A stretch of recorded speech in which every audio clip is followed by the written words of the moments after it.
Hello and welcome. I am joined today by Derek Rishmawy and Susanna Black. We have decided to boot Matt Lee Anderson and to add Susanna Black and to move it all over to my podcast. It's a hostile takeover, and not really, but still.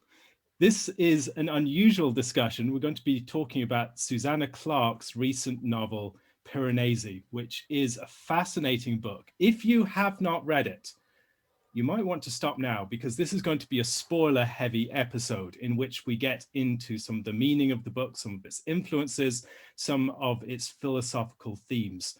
So to kick us off, I thought that Derek, who suggested this conversation, could say a bit about the fundamental setting of the book and some of the key plot points. So really quick, I think we have to establish the baseline. Is it Piranesi or is it Piranesi? Like I think it probably is Piranesi, but in my head, uneducated, unlettered man that I was, I kept on going Piranesi. I think it's Piranesi. Weigh in here. Piranesi. Yeah, my dad. So it's Italian, right? yeah, it's the name of a printmaker, and my dad actually, when I was growing up, Yes, he still has like a Piranesi print on his wall, and Piranesi did these like freakish, strange, elaborate, mostly sinister interiors, like architectural interiors. So we should I probably looked this up. yeah, we should like find one to include as the image of the show. Yeah, Although, Piranesi. I looked this up, and I think he did these because he did a lot of kind of like I don't think it's neoclassical. It's like pre-neoclassical or something like that. But some of them were these crazy interiors of like prisons, yeah, and also like imagined classical settings, massive buildings and all that. And that is we should get an image of that, but that actually kind of sets up a little bit of the background for the setting of the novel itself that I didn't catch until I looked it up later after I read the thing. Just again, if you are trying to jump in here and you're like, I don't care about the spoilers, I will just tell you this book is awesome. You should read it. Like, if you don't plan on reading it, you should read it. I read it in like 5 hours last week on an afternoon you because should I just care about couldn't put spoilers. it down. Stop You listening. should with this book. Stop right now. So I'm just right now. We're warning. We're begging you, pleading with you. Yeah. Okay, but you've had your warning. So Piranesi opens, and it's conducted entirely in the form of journal entries by the main author, the voice of the storyteller, who's known, goes by Piranesi, and he begins to describe the world in which he lives, which he refers to as the house. Now, the house has many rooms, but they're not just rooms. They're these. It's like a world that has cavernous vestibules that extend for hundreds and thousands of feet, or sorry, meters, Alistair. And there's 192 in one direction, 200 whatever in another direction, and it's not just that these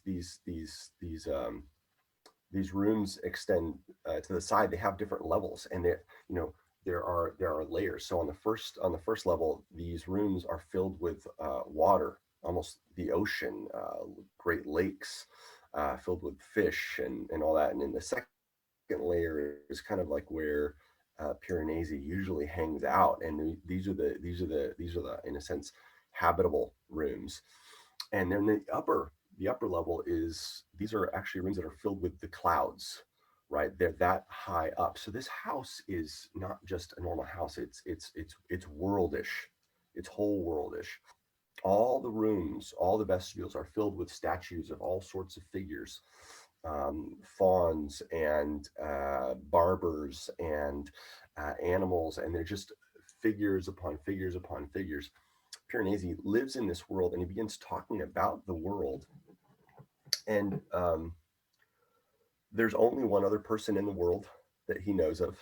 which is just referred to as the other, and they meet regularly. And it's just this fascinating thing where I'm setting it up, and I realize I should be just expounding the plot a bit more. But basically, the story revolves around Piranesi coming to discover the truth about himself and the truth about the world that he's in. He only knows of 15 other people who have existed in the world, himself, the other, and like 13 dead folks that he's found their bones in the labyrinth of the world, of the house.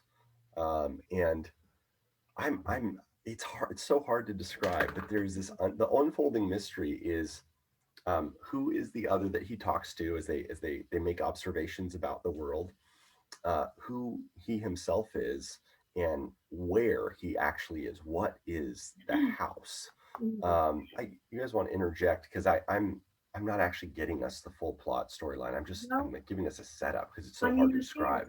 It's hard to describe because you only get the sequence of events. You only kind of understand what the sequence of events that led up to Piranesi sort of starting to narrate to you, starting to tell his story towards the end. Like it's a very gradual unfolding of like what's happened in the last like 5 years or something. Like, is that the kind of time frame that it seems like?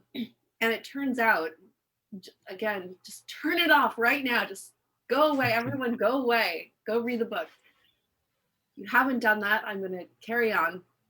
It turns out that they're all researchers from, are they from Oxford? Like, do we know what university they're from? I think, yeah, I think it's the Oxbridge Manchester world. and right, other places. So they're essentially, I can't remember what department they're in. They're like physicists or something like that, or no, it's like anthropology. Okay. And kind of cultural anthropology, kind of, but weird hybridity of disciplines. Right. It's a very university-ish book. Nerds, grad students and nerds love this kind of thing. Yeah, it's like they're a bunch of grad students. Like, this is what it turns out. Basically everyone here is a professor or a grad student. and this is like what happens to you when you try to go for an advanced degree. You just end up like eating fish in a gigantic, house that is a world. So what's happened is there was this group of researchers who were, one of whom was the kind of charismatic academic sort of head of this project. They're all very familiar academic types too. Like this, it's such a university book. Yeah. So the guy, Lawrence Arn Sales, he's like a transgressive thinker. He's a visionary, disciplinary thinker, right? And you just triggered my memory of this. There we go. Basically, he theorizes the existence of other worlds, and one of the worlds, in a sense, is the world where things go when they kind of go out of the world. So he's drawing on this this kind of like idea that the world used to be a certain way, and this is where we come into like the idea of enchantment and disenchantment and all that. But essentially, it's like almost like I want to say it's like the world of it's like Plato's world of the forms of a sort. When they lose their place in our world, their functional place in our world, they don't just disappear. They go into another world, and they appear in this world of the house. And Lawrence Arn Sales is this transgressive thinker who theorizes it and then tries to get there, and he gets there, and people end up there. They end up stuck there. And Piranesi is, you come to find out that he was a researcher he was a journalist who's studying transgressive thinkers, falls down this rabbit trail of thought, and ends up getting stuck in this world. And he was brought there by one of the former disciples of Lawrence Arn Sales, this guy named Ketterly, he's known as the Other. And he's kind of a malicious character, but he traps him in this world. And then Piranesi, being in this world actually for so long, he can't get out. He's all alone. The effect the world has on him is he loses his idea of himself. He doesn't know who he is anymore. He doesn't know his history, and he basically just comes to believe himself to have always existed in this world. Mhm. And he takes he's so the journal is initially like his journal of, when you're reading it, his journal of like his readings and understanding the world. He thinks of himself as a researcher alongside Ketterly because he has forgotten who he is. And so the mystery is him finding out who he is, who all these people are, going through old journal entries that he himself had written years earlier but had forgotten about, and like thinking, oh, these are all these characters, these are all these people who are a mystery to me, but like they were the people who in a sense brought me here. At least my study brought me here. And Mhm. so I cannot get over how, so at this point, I don't know, I feel like if we keep describing this book, we're just Yeah, going to keep going on we because will. it's so hard to, Yeah. it's, I think what people should already notice, if they're familiar with his work, is the influence of Lewis, C.S. Lewis, upon this. Ketterly, of course, is the surname of Uncle Andrew in The Magician's Nephew, which is perhaps the book, above all others, that is behind Piranesi.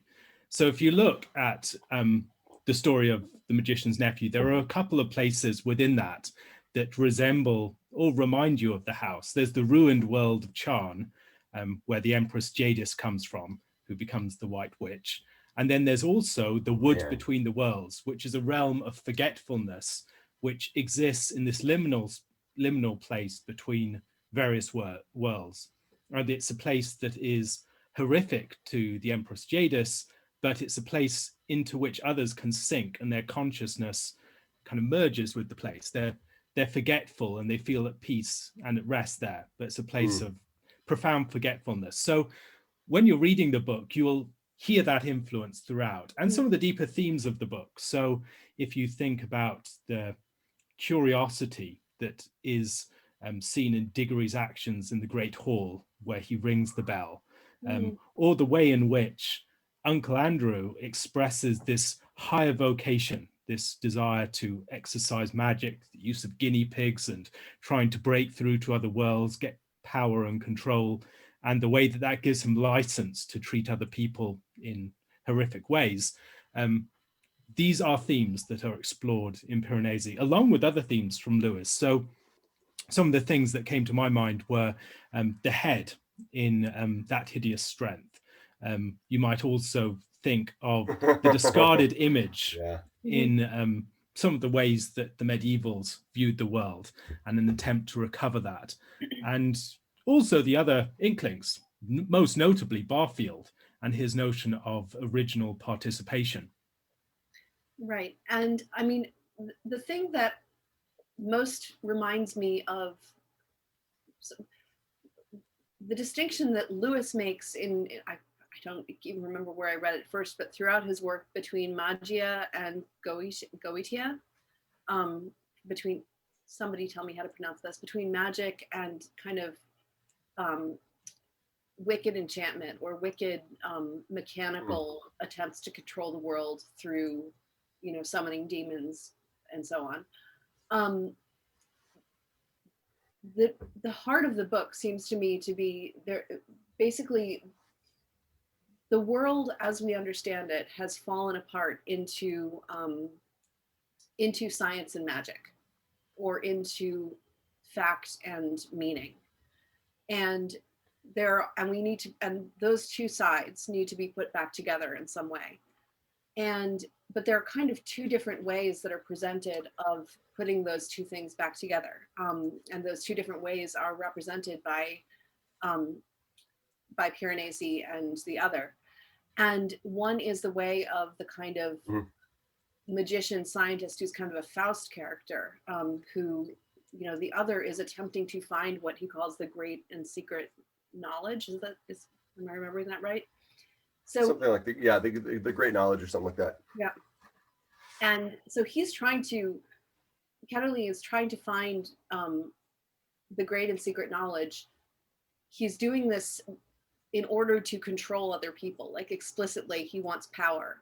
And in order to and he's basically exploited Piranesi. He's used him as a guinea pig to a certain degree. He's kind of hidden him away, and is entirely capable of doing terrible things to other people.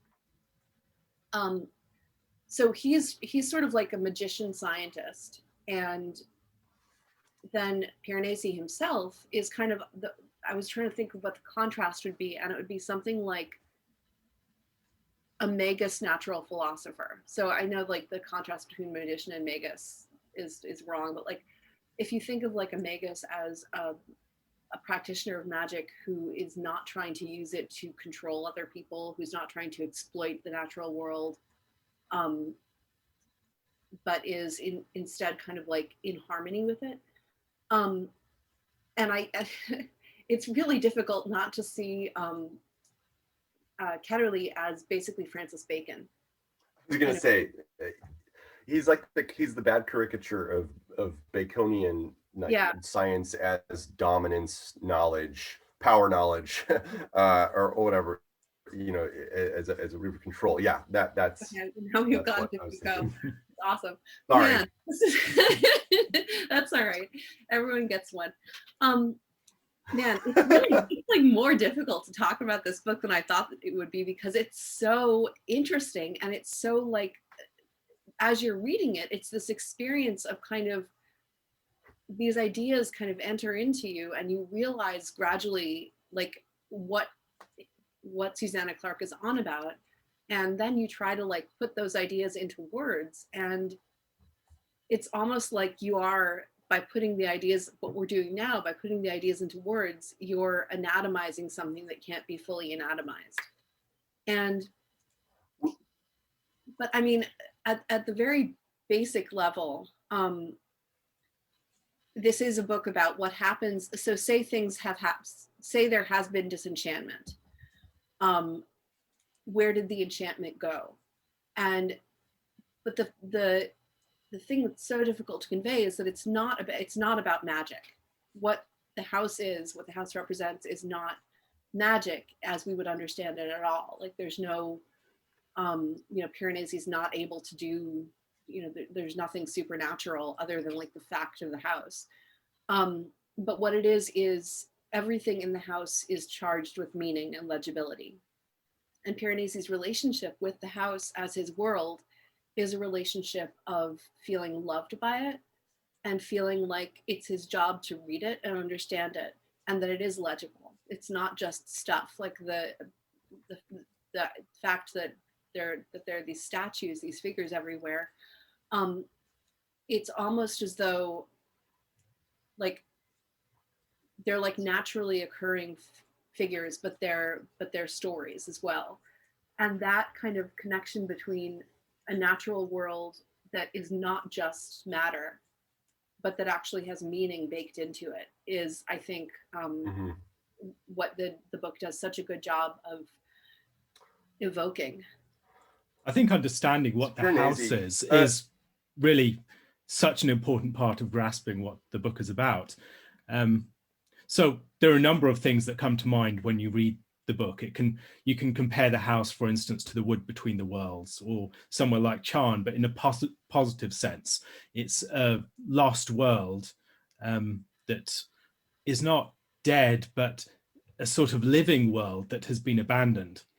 In other ways, it might remind you of Plato's cave, but it's not Plato's cave. It's not. There is something that has like a closer relation. It's like where the forms have gone.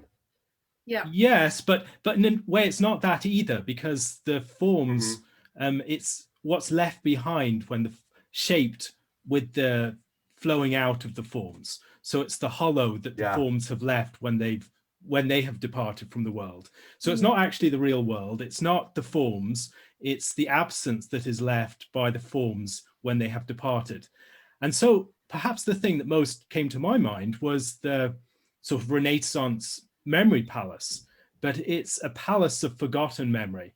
It's a place where all these things that have been lost to the mind they've seeped away, and they've left this hollow behind them. But the image is one in which so for me, it's like the memory palace that you might have, but there's no life to interpret it. And so when you have Piranesi within it, he's trying to make sense of it. but it's not his mind that created it. The other is trying to ransack it for some hidden knowledge that isn't there. The knowledge created the place, but it's departed. And so it's a memory palace without any life to actually work out its meaning. So Piranesi engages in some sort of augury, thinking about the meaning of the statues that birds fly between, for instance, and trying to discern some hidden meaning in that.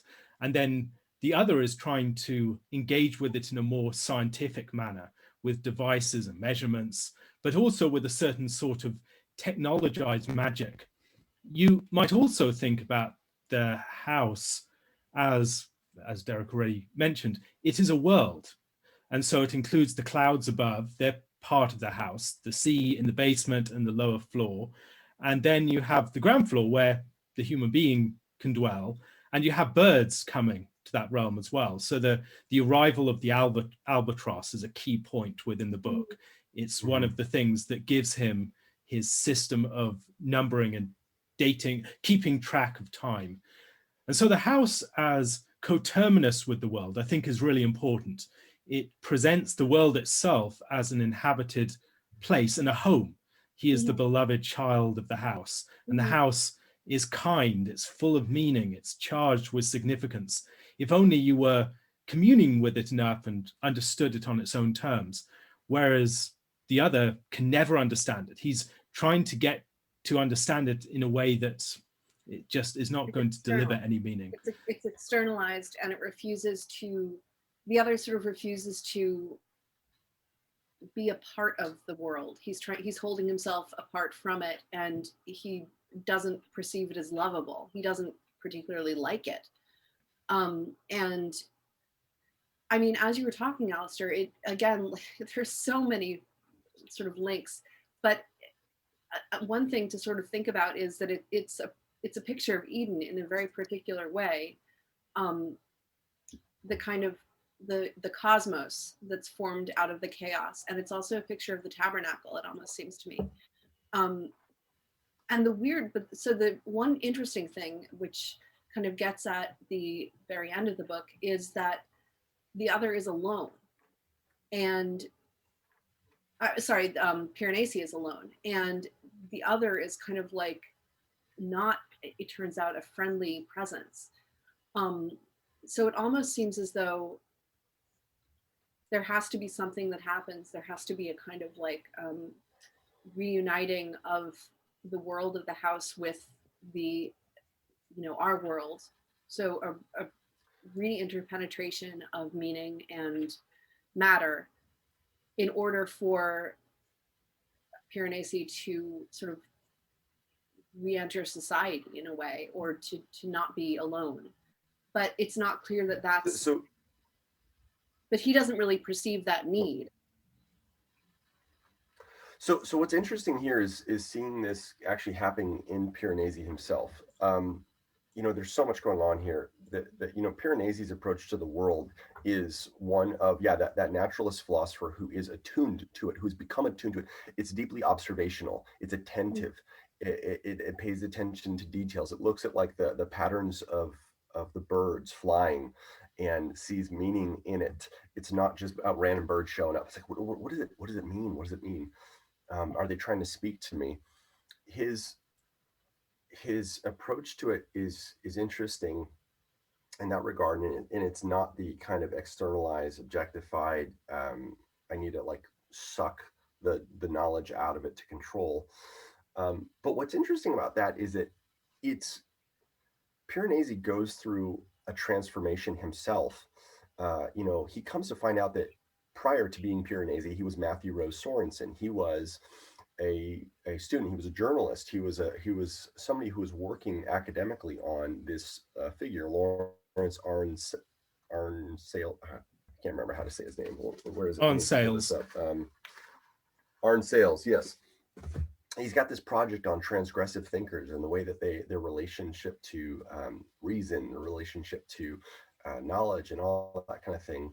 He himself he's not necessarily like when Arnsales comes to the world and he talks to him, he looks at him, he's like, when I met you, and this is something that Piranesi not picking up at the time. He's like, when I met you, you were basically, you were a punk, but now you're quite nice. Like something has happened in the way Piranesi himself approaches his subjects. He was a journalist who was observing people, trying to, as far as I understand, capture them and subject them himself to write this book, to write these academic articles around Arn Sales. But as he becomes Piranesi, his approach to people shifts. His approach, I mean, so he attentively thinks about like the bones of the dead people who are in the house alongside him. Who were they? What was their story? And he cares for them and he moves them to safe places. His approach to the world seems to shift, and when he's brought out of the world by was it Raphael, the cop? Yeah. He comes out of the world and he doesn't quite feel like Matthew Rose Sorensen as he comes to remember who he was, but he's not quite Piranesi anymore, fully or entirely either. And towards the end, you see that like he has become some union or some reconciliation or an increasing reconciliation of Matthew Rose Sorensen and Piranesi, the one who was formed in a world without that kind of intrinsic meaning, the one who was kind of looking at people, researching, trying to pull them together for his own, like with almost a similar approach to power and knowledge as Ketterle. Yeah. Who is reconciling that with the person he became in the world, in the house. And that is almost like happening within himself out now in our world. And so he's transformed. So he's not who he was in the pure world, because in the house, he lost himself. He lost his sense of time. So that wasn't fully himself. It was so like attuned to the house, like his sense of identity went weird. So anyways, that I see that movement happening in Piranesi himself, or at least the attempt to have that movement happening within Piranesi himself and his own development as a character. Yeah, and the other thing that I'm sort of reminded me of, you guys are gonna roll your eyes. So originally when he's studying these transgressive thinkers, he's not really asking himself, are they right? He's like interested. Yeah. Like somebody who's like, I'm really into like Julian Jaynes, and also who's that guy who did the Robert Anton Wilson, and like I'm into these guys. I'm into people who have strange ideas about the way the world works. But he wasn't asking himself like, are they onto anything? What is reality here? Yeah. And he got sucked into the reality of the idea of one of these transgressive thinkers.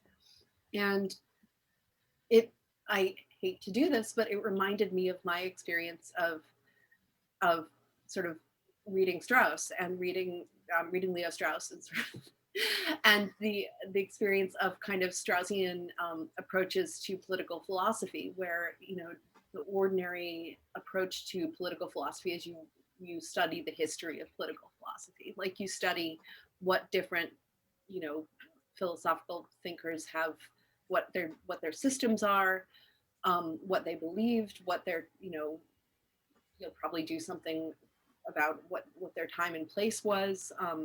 You might try to understand them from the perspective of the events that were going on around them, but you don't actually ever like say, okay, was Plato right? Was Aristotle correct? Are they describing the world? And so his transition, Matthew Rose Sorensen's transition from being a kind of voyeuristic journalist who's interested in what these strange academics think, to someone who's fully living out one of the realities of their ideas, that's also fascinating to me. Yeah. I don't know. I want to interrupt Alistair, but go ahead. Oh, no, just that becoming subject to them. I think I'd be curious to hear what you guys have to think about you know, the figure of Arn Sales is extremely ambiguous, Mm. right? Not even ambiguous. He's a bad. He's bad. Like he's callous. He Mm. doesn't care about the subjects of his experiment. I mean, Ketterly is more malicious, but he's this transgressive thinker. He's transgressive in all sorts of ways, right? But he's right. Mm-hmm. And so kind of like wrestling with, you know, the just wrestling with like his ambiguous morality, but nevertheless insight into the way the world works, at least in this world. Mm-hmm. I'd love to hear what you guys have to think about him as a figure in the book, like and how that relates to that. So it's interesting the way that Piranesi refers to him as the prophet when he encounters him.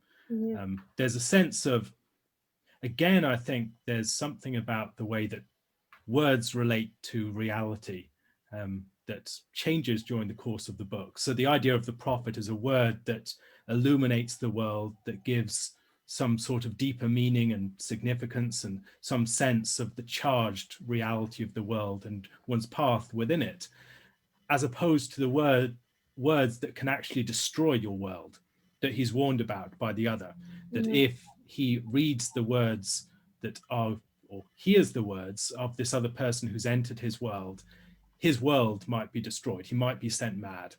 And writing and words and speech are such an important part of the book. Mm-hmm. And I think that may be one way into thinking about the character of the prophet or Arn Sales. So the way that words disrupt something of his original participation, to use Barfield's understanding. He is at one with the house. He senses the house as a presence that interacts with him, that cares for him, that he's the beloved child of the house. And the moment that that is disrupted, he feels himself to be alone. The capital H that always used to be given for the halls now becomes a small h. There's a sense in which the world has been demystified. There's Mm-hmm. something of an absence, and he is someone who's now alone in the world. He's lonely, and that is a result of a particular engagement with words, among other things. The words that could not easily be erased, the words that he read in his book that gave him the memory that he had lacked as a result of his union with the house. The words that he himself had written. Yes. Yeah. Yeah, that's fascinating. Susanna, you were about to say something. I mean, so there's so many different kinds of reading experiences and hearing experiences that this book reminded me of. One of them was actually so Lev Grossman, who's this other kind of fantasist, other science fiction writer, wrote a series of books called the Magicians Trilogy. And if this is about if Piranesi is about meaning as magic, like what the magic is the meaning that's embedded in matter, or the meaning that's embedded in reality, then the Magicians Trilogy is, I would say, something like goodness as magic, but you see it in the lack of goodness. So again, spoilers, although, man, I can never tell whether I want to recommend these books or whether I want to like warn people away from them. But there are a series of books where there is it's very Hogwartsy, it's very Harry Pottery. There are the standard sort of apparati of a lot of sort of college-based fantasy novels where there's this college of magic, and you get, if you are sort of have the potential to become a magician, you are taken away when you're invited to study there. And there are centaurs, and there are spells, and there are all kinds of different sort of creatures. But there's no actual, like, no one's good. No one's like super bad either, but no one's particularly good. There's no battle between good and evil. There's no quest. The teachers are kind of careerist. The magic is very mechanical. So like you can do magic, but there's not any reason to do magic. And that trilogy like reveals by its absence, I would say, that when when we're reading the Narnia books, or even when we're reading Harry Potter, like the magic is like the goodness and the idea of a quest, the idea of there being something that's worth doing, and then the kind of friendship that grows up or relationship that grows up in the doing of it. And the idea that like you can, if you choose wrong, you're choosing something that's morally wrong, not just disadvantageous or something. Like that's intrinsic to the magic. Like the magic is not about the centaurs or the fauns or the spells. And Piranesi, it's not so much goodness, although the goodness is there as well, but it's just really focused on meaning as magic. Two thoughts there. One is that reminds me a lot of the other magic series that why am I blanking on Philip something, not Philip Pullman. Oh no, not Philip. Patrick Rothfuss is the King Killer Chronicles. Oh my gosh, the Name of the Wind. The Name of the Wind. The Name of the Wind is so good.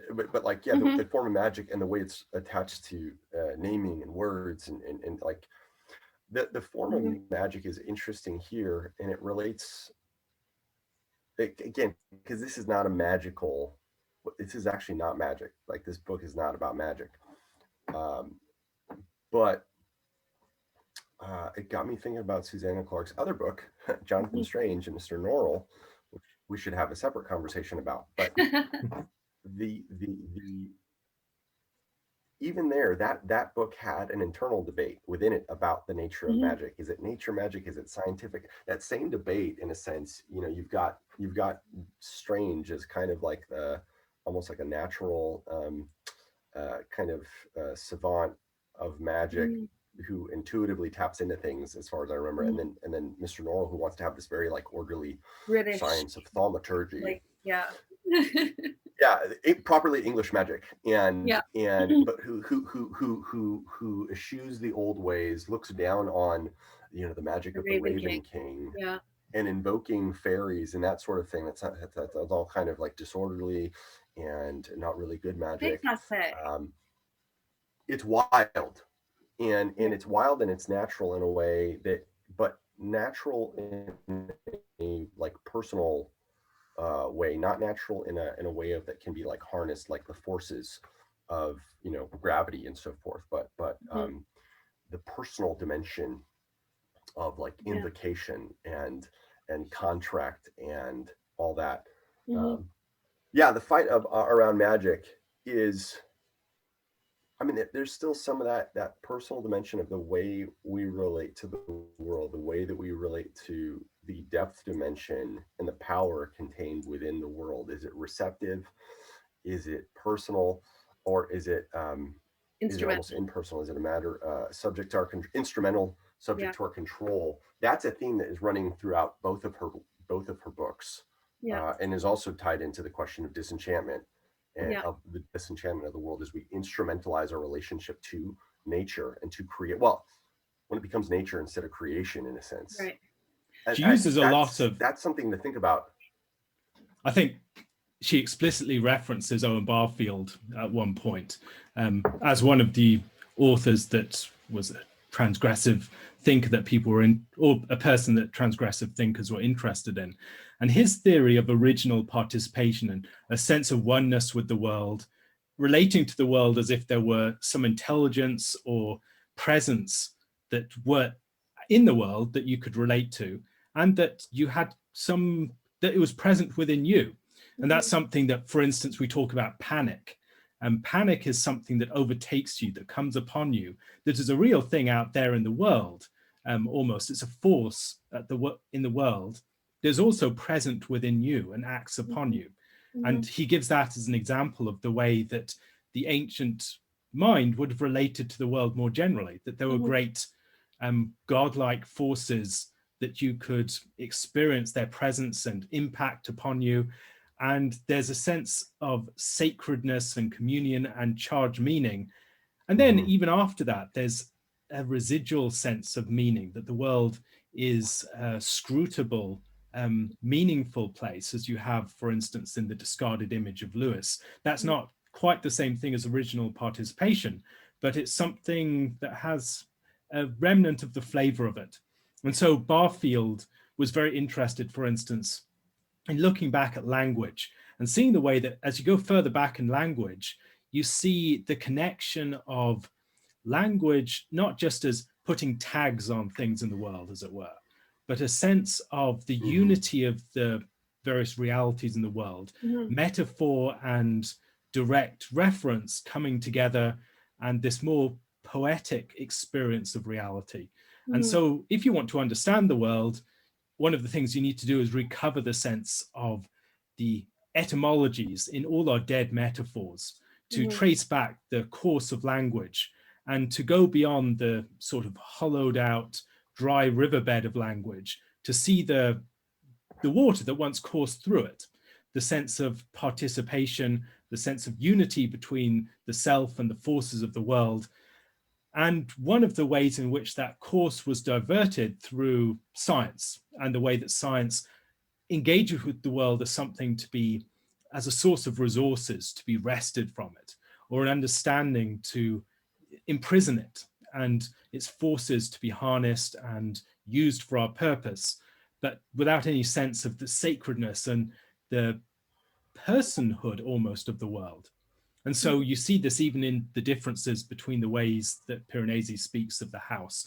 The house is personal for him, whereas the other speaks about the house in ways that lose any sense of its sacredness. It's there.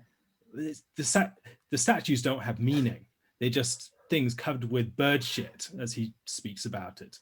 The technological framework of thought that he brings to the house makes it impossible for him to see it in the way that Piranesi does. And so there's a sense in which the world that the other sees moves the world of Piranesi towards a sort of oblivion.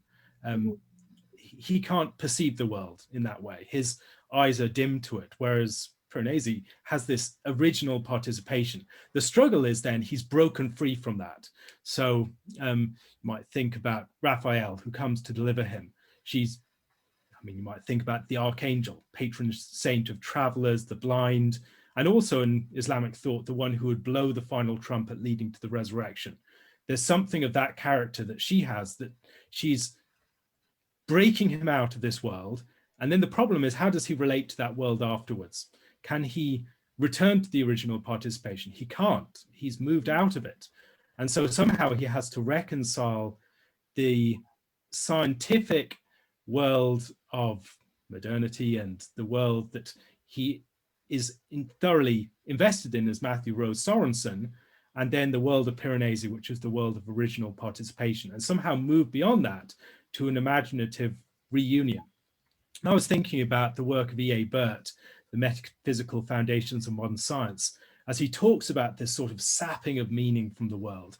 This is one quote from him. The features of the world, now classed as secondary, unreal, ignoble, and regarded as dependent on the deceitfulness of sense, are just those features which are most intense to man in all but his purely theoretic activity, and even in that, except where he confines himself strictly to the mathematical method. It was inevitable that in these circumstances, man should now appear to be outside of the real world. Man is hardly more than a bundle of secondary qualities. And so one of the ways in which he has to bring the world back together is to see the glory in things that have been sapped of their glory, that have been reduced just to their surfaces, and to see hidden behind that some sense of their participation in a glorious reality beyond themselves. And so that final participation, to use Barfield's language, comes just at the very end of the book, where in its final line, he recognizes the house in the world of the streets that he's walking through. And he also sees the way in which people that he meets have corresponding images within the house. There's one passage that comes to mind here. People were walking up and down on the path. An old man passed me. He looked sad and tired. He had broken veins on his cheeks and a bristly white beard. As he screwed up his eyes against the falling snow, I realized I knew him. He is depicted on the northern wall of the 48th Western Hall. He is shown as a king with a little model of a walled city in one hand, while the other hand he raises in blessing. I wanted to seize hold of him and say to him, "In another world you are a king, noble and good. I have seen it." But I hesitated a moment too long, and he disappeared into the crowd.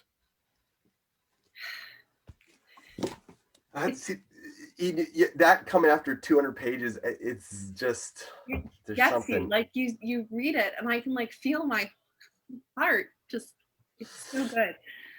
One of the things that's interesting that you know, Taylor talks about the porosity of the self in part of what makes folk secular is the fact that we're not porous anymore. We're not open. We don't feel ourselves to be subject or penetrable by, you know, spiritual forces and that sort of thing. We have buffered selves, and you know, Ketterly is a buffered self in respect to the house. You know, he comes in, he takes precautions not to be subject to the house in such a way that it would impact his mental and intellectual integrity, so he doesn't lose his memory, his sense of who he is in the normal world. Whereas, you know, Piranesi is a fully porous self in that sense. He's lost himself to the house. He has, his buffer has gone down. It's been dampened almost entirely, which is why he loses himself in there.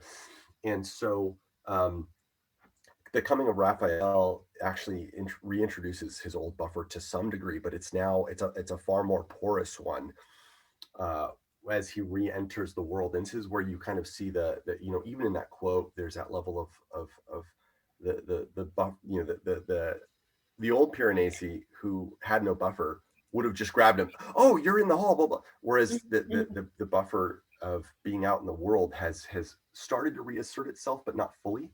And I think there's something like even emotional about this in terms of thinking about the way we are, you know, Ketterly, the other, relates to the world and relates to others in the way Piranesi does. He becomes much more open and receptive emotionally and spiritually. And you think about like even the nature of magic in these worlds, or the nature of meaning, the ability to be receptive in is risky, right? There's something risky about his relationship to the house, to the world, to persons. He can be taken advantage of. He can be harmed in a lot of ways. But he's also open to trust. He's also open to relate. Ketterly is self-contained. Ketterly takes only his own counsel. Ketterly is narcissistically relates to others, and he's self-enveloped, and there's a relationship there between, you know, his interpersonal relational dynamic and then the relational dynamic between him and the house, him and the world. Yeah, those are caught up with each other. And about us and say in the sense that he's closed off from reality, and that makes him closed off from other people, and therefore the only thing that he can serve is himself, and that means that he can't actually perceive what's there. Finally, I feel like I want to try to describe, so I haven't read a ton of Barfield, or I'm trying to think if I've read any Barfield other than like quotes. Shush, what? But no, I haven't read that. That's me. I think I've read 2 quotes, or I just see references to them. I have the book, The Worlds Apart, I think, and I've got, I think, anyway, so I'm gonna try to describe 2 things that I think would get at, like, so there are actually 3 things that I think would kind of like help people to understand at least my understanding of what Barfield was getting at least via my understanding of what Susanna Clarke was doing. So first is like, so there are certain words that throughout, you know, most languages that have gendered nouns take one gender rather than another. So Oranos and Shemayim are the Greek and Hebrew words for sky, and they're both male. And Gaia and is it, gosh, Eretz? Am I thinking of that Hebrew word right? Are both feminine words for earth. And there's this weird thing that if you can probably do this.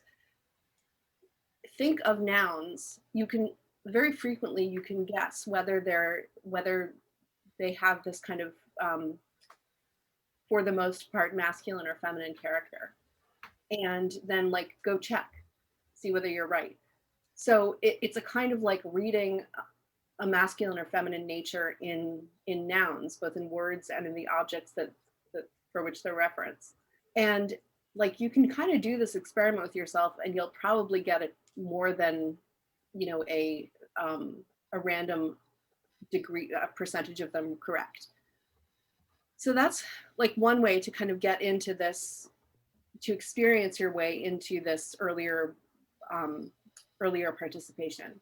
The other is like, I don't know if you guys did this, but like I can remember kind of not realizing that. So throughout the year, each year, I would have different kind of emotional flavors for different seasons, but I didn't perceive them as things in myself. I thought that they were like out there in the world. So like the Christmas feeling that I would get like in December, I didn't think that that was in me. I thought that that was in December. And, or, you know, the feeling of May, April and May, you don't feel like that's a subjective thing. You feel like, oh, that's spring. And I mean, I still feel that way, honestly. I was gonna say, Susanna, don't lie. I was a kid. Look, I'm Tuesday.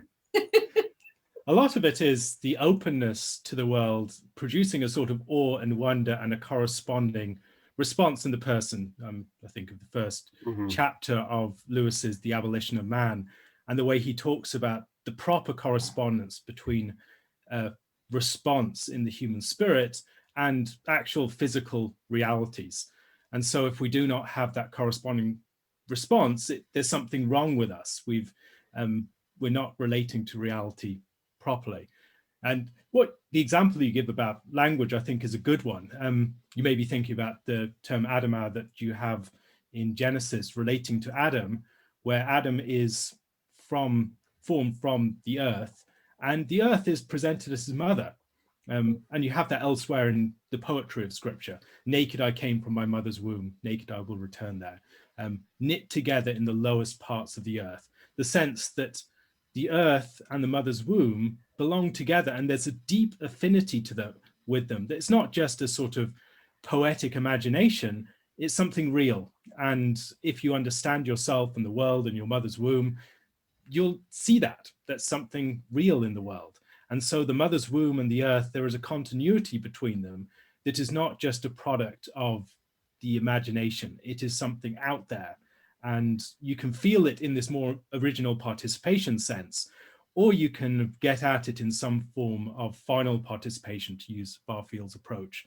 And I also think, for instance, of some of Heidegger's work along this line, the sense of, particularly his later work, the fourfold, or the way sky, earth, divinities, and mortals are joined together, language as a house of being, coming in, having a sense of the movement of being and its disclosure, and the way that the technological approach to the world has tried to wrest things from a reservoir of resources, and as a result has prevented us from actually having a sense of being at home in the world. And the way that even things like the temple or the bridge, to use some of his illustrations, can gather things together in the world. They're not just resting indiscriminate and fungible resources. They're actually uniting a whole, a world of the earth, the sky, mortal beings, and the gods, which has a flavor of animism to it, but an animism that is trying to recover that original participation through a poetic understanding. For all of Heidegger's deep, problematic character, there's something there. So Piranesi, the thing is, Piranesi and Ketterly's different relationships to the world. You see that Piranesi, after a while, there's one of the funny things that keeps happening is Piranesi, like realizing, like, I don't know how Ketterly is always so well dressed. He describes his various suits, and he doesn't realize that Ketterly is popping in and out of like our world and the house. And he's always dressed immaculately. Like he brings sandwiches that are prepared in a world. Like he doesn't have to at all be attuned to anything that's going on there, which is partially why he's so scared of it, and he doesn't venture out into it. But Piranesi, like, he's lost his shoes. He's got shells in his hair. He's learned to fish. He's learned to kind of be attuned to like the cold and the heat and all of it. And he's closer to the house, like just actually naturally, physically, like he's subject to it in some ways that, whereas, Ketterly is in a sense invulnerable. We keep coming back to the porosity and the bufferedness, but like Ketterly has utter control, almost utter control of his relation to the house because he can extract himself from it.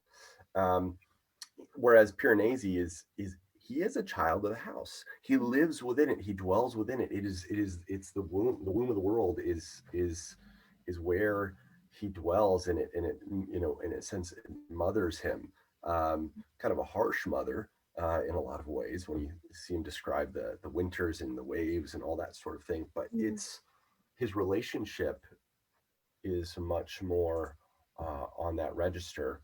One thing I kind of want to pull on, which is interesting to think about, is the theologically, the house is personal and the house is impersonal.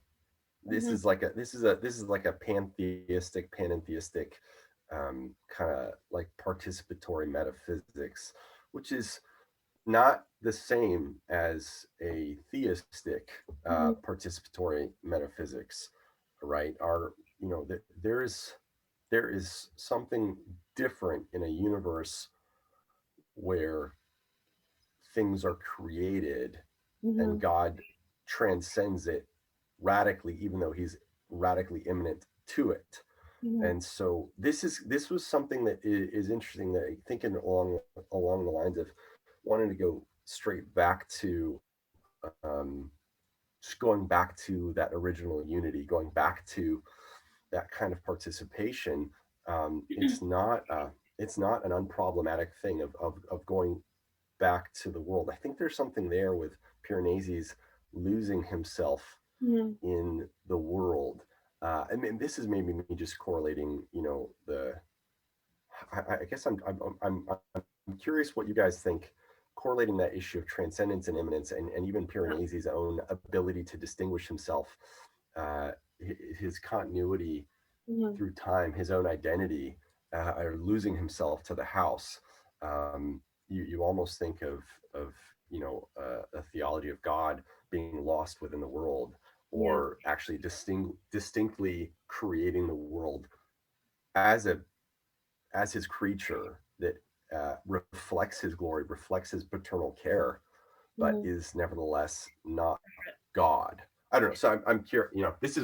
That was a jumble, but these are some of the bells that are being set off, and I'm curious if you guys want to put some of those bells in an order. So I have a couple of different ideas about this. One of them is that I recently saw a production in the before time, so not that recently, but like a year and a half ago. I saw a production of Heracles, the Sophocles play that was put on by my friend Caleb Simone, who's this. He's actually gotten now his doctorate in classics from Columbia. It was his part of his doctoral program was doing this production. He's done a lot of research into Greek music and the music that would have gone along with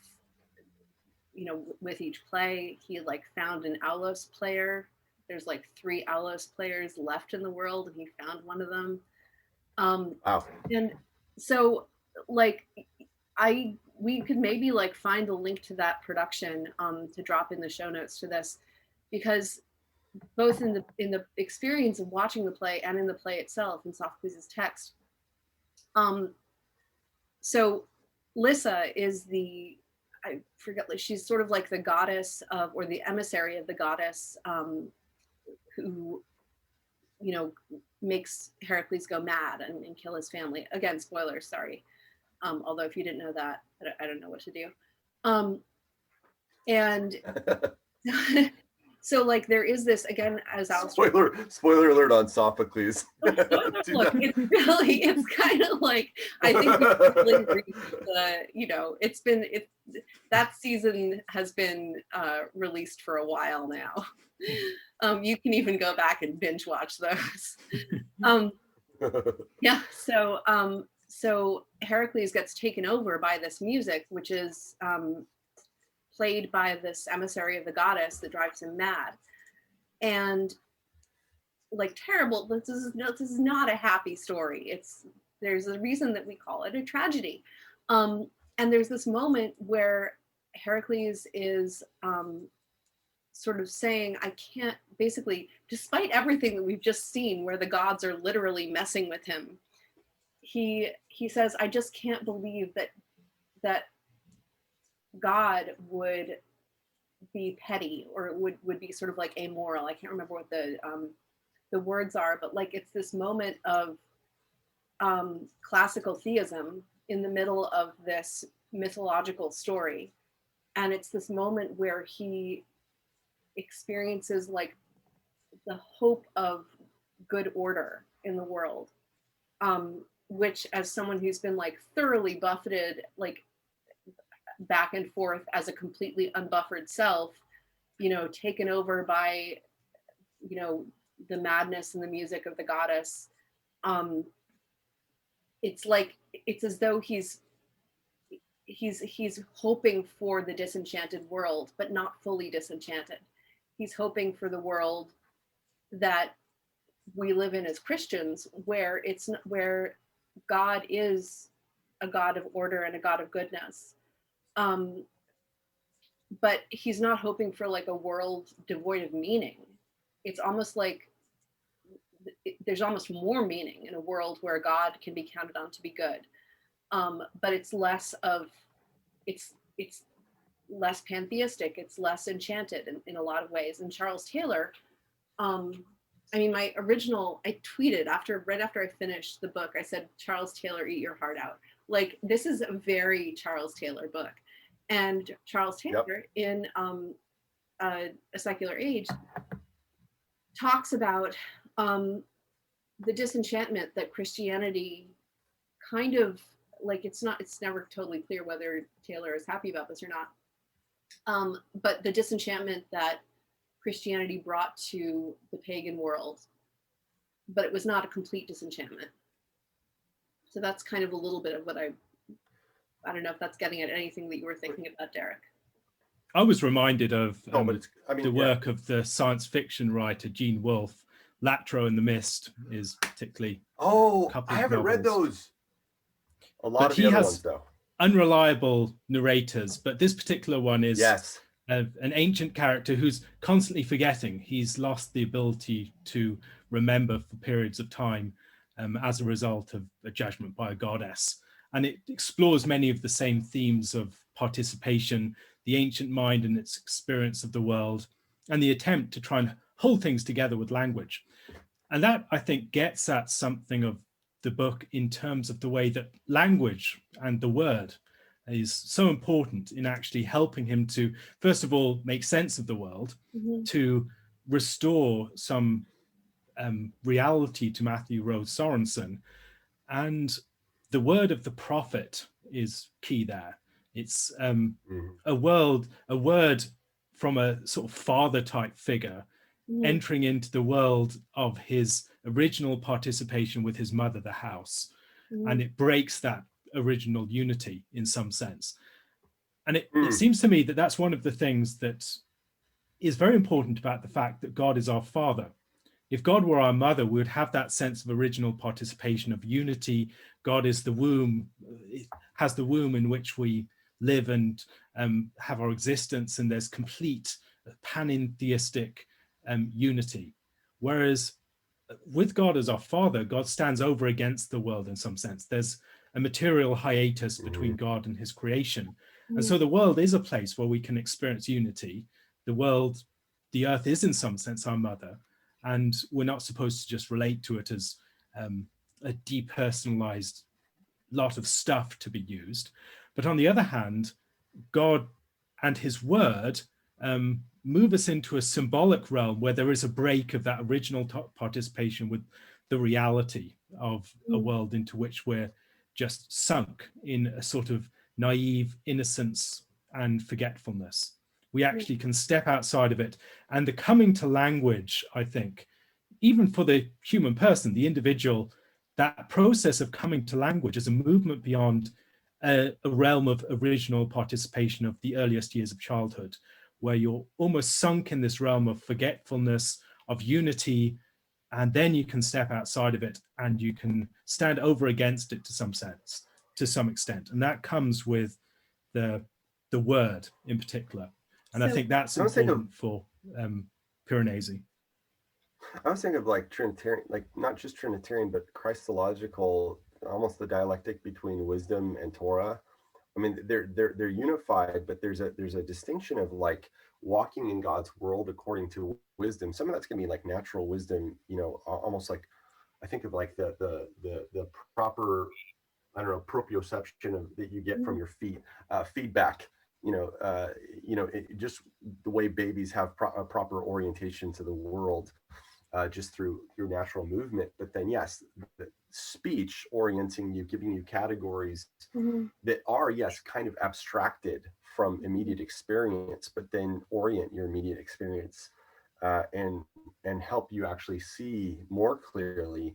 There's something about an external word, a Torah, given, legislated, delivered, that is not immediately bound and caught up in kind of unmediated, uninterpreted experience, I mean, sense experience. You know, you have that mediation. No, it's just that you have that dialectic of like Lady Wisdom and Logos, and like, but there's creation and redemption. There is the world is charged and suffused because it has been created by and through God's word and God's wisdom. Like there's a reflection within that order, and yet God's word and God's wisdom is not bound to creation. It is not. It's in and it's not. Right. We're at this point we're playing with the doctrine of divine ideas and exemplar causes and things like that. But that whole dialectic is there. This is also the distinction between divine law in St. Thomas's sense and natural law. So essentially divine positive law. So God's wisdom, God's eternal law speaking, and natural law, which is God's wisdom sort of embedded in us. So we can kind of read from ourselves, as well as reading from his book. You know, we can read from the book of nature as well as from the book of scripture. And so like there's one other part of this, and I'm not really sure so first of all, the experience, as well as, you know, recommending Love Grossman and Sophocles and Patrick Rothfuss as sort of good parallels to read in concert with this. I also really want to recommend Alistair's Bible studies, because there's a way of, Alistair has a distinctive way of reading scripture that reminds me of Susanna Clarke in this book. And I can't describe it any more than that, because also we are probably getting to the end of this podcast. But just trust me on this. Anyone who's listening and has not kind of dug into Alistair's Bible studies, I would recommend them. Would you say it's deep exegesis? Kind of or weird. Weird. The deep magic of you should have called your study like the deep magic of the Bible with Alistair Roberts. No, but it's true. But that kind of cueing in on the fact that the words that are inspired and written and taken down have an originary and rooted sense. There's intrinsic dimensions to the images and the words picked up and inspired and written. They're not just like extrinsic, like a self-contained sign system. It corresponds and correlates and draws on the world in that sense. And I think for me, one of the reads things Bible about that way. one of the things about it is that poetry is one of the truest ways of speaking about the world. And once that clicks, I think a lot of what scripture is doing makes a lot more sense. It's not just decorative. It's not just fancy literary tricks. It's telling us something true about the world. And likewise with understanding the world around us, that the attentive poet who is attuned to the world can tell us something true about the resonance between things, the interpenetration of realities, and the ways in which we are implicated as worlded creatures. And that, I think, is something we're very forgetful about within the modern world. Okay, one more thing. I think that, so there's this sense, like, it's not just that the words of the Bible, as Alistair unpacks them, kind of have this same sense of embedded meaning. It's also that, like, the history, the bits of the Bible that are history, that are describing things that happen, you can sort of see history itself as being like the similar stories or similar themes playing out in people's actions, in people's decisions, in people's relationships. And I feel like there's something about, you know, the Hebrew idea of history as having both a direction, but also a kind of spiralness to it. So like we are going from creation towards, you know, towards the final judgment, towards the new heavens and the new earth. But like, as we go, there's a kind of like spiral shell, that directionality of a spiral shell, where you keep seeing the same patterns over and over again. And that's a kind of like, that's in contrast to a purely cyclical view of the world, which you might get with a much more immanentist, like fully immanentist, panentheistic and or pagan understanding, where you're not actually going somewhere. Or a flat linear progress that is just going all straightforward and where there are no echoes.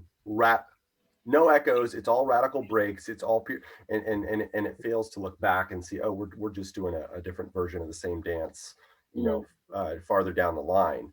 I'm amazed that we've got to this point without talking about the theme of progress in the book. Well, yeah, I mean, there's just so much, but that whole, this is the thing about the disenchantment versus enchantment discourse and all that is, you know, you have this sense that people have this sense of lack. There's something off. There's something, and I go back and forth in how much I evaluate that. But this is my kind of Protestant skepticism about our need to re-enchant the world. Is not all enchantment's good. Not all of it what we've, you know, quote unquote was lost. I mean, the fairies are freaky. You know, the elves are mercurial, and they're ambiguous characters in you don't literature even refer to them. You don't just the good people. The good people. Yeah. You don't say anything. The fae, don't invoke them. But that whole element of, like, you know, there's the danger of the Baconian Ketterly, but also it's not good to try and return and become Piranesi in the house. That's actually not a fully human existence either. To have no sense of history, no continuity, and so that, I think, is, yeah, I don't think Susanna Clarke goes into that kind of pure enchantment nostalgia. I don't think her book does that. I think that's part of what she's playing with, is that dialectic, which is why it's so rich. And it's only 250 pages. It's crazy what she does in 250 pages of journal entries.